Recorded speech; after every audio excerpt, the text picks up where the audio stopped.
I have gotten a lot of comments asking me to give my pitch for Absolute Iron Man, and just like how I said in my Absolute Spider-Man video, I am the man of the people. So I have created the best Absolute Iron Man pitch that might just be my best pitch yet, and fits perfectly into DC's new Absolute Universe alongside Absolute Batman and alongside Absolute Superman. Now, if you haven't watched my last two videos, I will give a quick overview and a quick breakdown of what Absolute versions of superheroes are. Absolute superheroes are a new comic line DC has started where they take away a core aspect from a superhero's backstory and see how that changes them as a character. Of course, the one everyone has heard of by now is Absolute Batman, who is a Batman who didn't grow up rich, and because of that he couldn't rely on all his gadgets, so he had to become 10 times stronger to make up for that. So now in Gotham he fights criminals in the most brutal way possible and uses weapons that an average man can make, like having knives as batarangs that come from your ears and having an axe as his bat symbol. And because Batman is so different, Gotham changes as well, like iconic Batman villains changing their appearance and changing their character, like for example Absolute Joker, where he doesn't tell jokes, and a brand new designed Black Mask. But at the core, Batman still fights for the same reasons, and that is to save Gotham. And DC has done this with a lot of characters with absolute versions of Wonder Woman, Superman, Green Lantern, and the Flash. But that is just a quick overview of what an absolute version of a superhero could look like. So I want to take this idea and apply it to one of Marvel's most iconic heroes and the face of the MCU, Iron Man. But before I get into that, I just wanted to ask you guys to subscribe, because 99% of you guys who watch my videos aren't subscribed, so don't be that 99%. Hit that subscribe button, it's free. But let's get back into the video. So Iron Man is a character that has such an amazing and iconic backstory and is one of my personal favorite backstories, so it's hard to mess with any of it because of how perfect it is. And we have seen in the past with comic book writers giving us different versions of what an Iron Man could look like an infamous Iron Man and a superior Iron Man. And most of the time they just make him a more evil and a more egotistical version of Iron Man. So I want to take this Iron Man in a completely different approach with his backstory. So what I want to take away from Iron Man's backstory to fit in line with the absolute versions was Iron Man's riches. Now I know what you guys are thinking. This is just Absolute Batman's backstory. But let me cook, because how I wanted to take away Iron Man's riches is the interesting part that separates him from Absolute Batman's backstory. So let me explain it to you. So we all know Iron Man's best stories always has to deal with either his identity issues, like the Demon in the Bottle comic, or his actions of war, like dealing with the consequences of being an arms dealer. So I wanted to combine these both best aspects when it comes to an Iron Man story into his backstory. That makes him a broken Iron Man. Now this version of Absolute Iron Man's backstory starts when he is young, and unlike Iron Man's original backstory, we have Howard Stark, his father, play a major role into it. This version of Howard Stark is still a genius that works on great inventions, but what we change is that instead of Iron Man having a drinking problem, we give it to Howard Stark. And because he has these drinking problems, his life starts spiraling because of it. He starts making horrible life decisions, like making deals with foreign countries to supply them with weapons to make some extra money to pay off his bad spending habits, like gambling due to his drinking problem. And because of this is where we get a big change for Absolute Iron Man. We have Howard Stark give away the super soldier serum to pay off a huge debt to another country. Now in the comics, Howard Stark has a huge role into creating the super soldier known as Captain America. But in this absolute version, he gives away the super soldier serum to a foreign country. And the reason he goes through with this is because at this point he is mentally spiraling due to his drinking problem. And little boy Tony Stark still sees his dad as a hero, but doesn't realize what he's doing behind the scenes until the USA finds out what Howard Stark has done. And everything Howard Stark has done to his drinking problems, to his gambling problems, to giving away the super soldier serum comes to light. So Howard Stark becomes an enemy of the country and his drinking problems get brought into light. Now this completely devastates a young Iron Man. Till this point he saw his dad as a good man. Although he had his flaws and wasn't always there, he still deep down thought he was a good man. But now he realizes what a single bottle could do to a man he looked up to. Since Howard Stark becomes an enemy of the country, he loses all his riches because he is a public enemy and no one wants to work with him because he has given away America's ace, the super soldier serum, to a foreign country. This results in the Tony Stark family name being tarnished, which this results in Tony Stark growing up without the riches he would usually grow up with, and makes this version of Tony Stark grow up with a target on his back for being the son of one of the biggest war criminals of all time. So this version of Absolute Iron Man lives with a chip on his shoulder to break free from all of his dad's wrongdoings. And because of another country having the super soldier serum, it has become the ultimate weapon that is shaping the world because they are creating multiple super soldiers. So Iron Man is living in a world where the weapon terrorizing the world is due to his father's mistakes. So because of this, Iron Man grows up to fix his wrongdoings and put an end to the super soldier serum his dad allowed to be put in the wrong hands. So this version of Tony Stark doesn't create the suit to free himself from prison like the usual Iron Man does. He instead builds a suit to be free from the prison of endless war that the super soldier serum created due to his own father's actions. So Tony Stark creates the suit with limited resources he has as an average person, like car parts and scraps of metal, to create his prototype Iron Man Man suit. Much like the regular Tony Stark, he's still a genius, so building the Iron Man suit isn't too much pressure because like how they say in the original version, Tony Stark was able to build this in a cave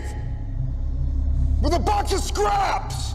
So this Iron Man suit ends up being a little more rough around the edges and is not as clean looking as the regular Iron Man suit is. For example, what I'm trying to go for with this absolute Iron Man suit is more aligned with the suitcase Iron Man suit he uses in Iron Man 2. Because this version of Iron Man doesn't have a warehouse to store all of his Iron Man suits or have a way to call an Iron Man suit to him, so carrying around an Iron Man suit in a suitcase that is kind of incognito is the best option for this version of Tony Stark. This version of absolute Iron Man would also have a secret identity due to still having the name Tony Stark, which is a big stain on his character, so he has to do all of this in secret because he still has a target on his back. So this version of Iron Man is more of a vigilante than his usual more out there flamboyant hero that he usually is. The type of hero I'm going for is one that on the surface keeps to himself and is isolated from the rest of the world, working on creating the Iron Man suit and working on improving the Iron Man suit. And also the reason he's isolated is because of the perception of him being the child of one of the biggest criminals in the world, but also uses this to his advantage because everyone expects so little of him, they would never suspect Tony Stark, the son of a war criminal, to be out there saving people as Iron Man. But once Tony Stark puts on the suit, he truly feels like himself, free from the shackles of his father's sins. This version of absolute Iron Man would also be relatively young, in his young 20s, trying to change the world, so he's still a bit bright-eyed when he's in the Iron Man suit. But how this absolute Iron Man would stop the continued production of the super soldier serum is by destroying all records of it and reverse engineering the serum to remove it from all super soldiers in the world. In this world, even though there are more soldiers who are getting the serum, it's still a very select few. Only the best of the best soldiers get the super soldier serum, and the super soldier serum is still a well-kept secret on how it's made. Only a couple scientists are making the serum, and the super soldier formula is a top secret classified information. So this version of absolute Iron Man would use the Iron Man suit to destroy the production of the serum and find out where the secrets of the serum are being held. So he invades the countries with super soldiers, taking out the few super soldiers and reverse engineering the serum to just make them human. Obviously this would take a toll on Iron Man because fighting multiple Captain Americas is pretty insane, so his Iron Man suits will always be heavily damaged, filled with gunshot holes, and always being battle damaged, making this Iron Man having to constantly create new Iron Man suits and repairing his old ones. And since he's constantly repairing and making new Iron Man suits, his Iron Man suits constantly look different every single time. So every time he goes on a mission, it's always a new Iron Man suit. So every time someone witnesses Iron Man, it's always a unique experience from the last one. So this Iron Man becomes a boogeyman, taking out the best soldiers in the world, and no one really knows how Iron Man looks like because he's constantly changing suits. But what takes this absolute Iron Man to a different level when it comes to his intellect and how he uses his intellect is because he doesn't have Jarvis. He's doing more of the computer stuff himself, and more importantly, he's doing all the hacking himself, hacking into top classified government documents and government computers. And because of his father's past, he knows the dirty government officials to blackmail to get the right information, making this Iron Man not only a threat on the battlefield, but an elite hacker in the cyberspace to destroy all online records of the serum's existence. So by day, he's an elite Mr. Robot-like hacker, taking out the biggest government secrets, and by night, he is the boogeyman known as Iron Man, stripping the strongest soldiers of their unnatural strength, making him a true one-man army. So that is my pitch for absolute Iron Man. I took him in this direction because without his riches, he's still capable of making Iron Man suits, so giving him a reason to fight is a more important part for me for creating this absolute Iron Man story, because giving Iron Man a reason to make the Iron Man suit is the biggest thing for Iron Man. For the original Iron Man, it's to make up for being the biggest arms dealer supplying bad people with weapons. But in this absolute version, we have Iron Man making up for his father's failures and to give himself a better world to live in, and where being called Tony Stark is accepted and is safer to live. Both origins trying to make up for the Tony Stark name, and both trying to end crime in the world. Even though my story doesn't really have a natural conclusion until how this absolute Iron Man story would end, ideally he would give up the suit, destroy the Iron Man suit once he's accomplished his mission and once he's been accepted by the world. So let me know what you guys think of this pitch. I really like how this one turned out, giving this version of Iron Man a boogeyman-like feel on the battlefield and through the cyberspace. I would also love to hear your guys' pitches for Iron Man down below. You guys always leave great pitches like this one Venom pitch in my last video, which is amazing, so keep putting all your pitches down below and let me know if you want to see any more of these absolute pitches. As long as you guys keep on liking and as long as you guys keep on subscribing, I will keep on making these videos. So I hope to see you guys next time. Later, hater. Peace.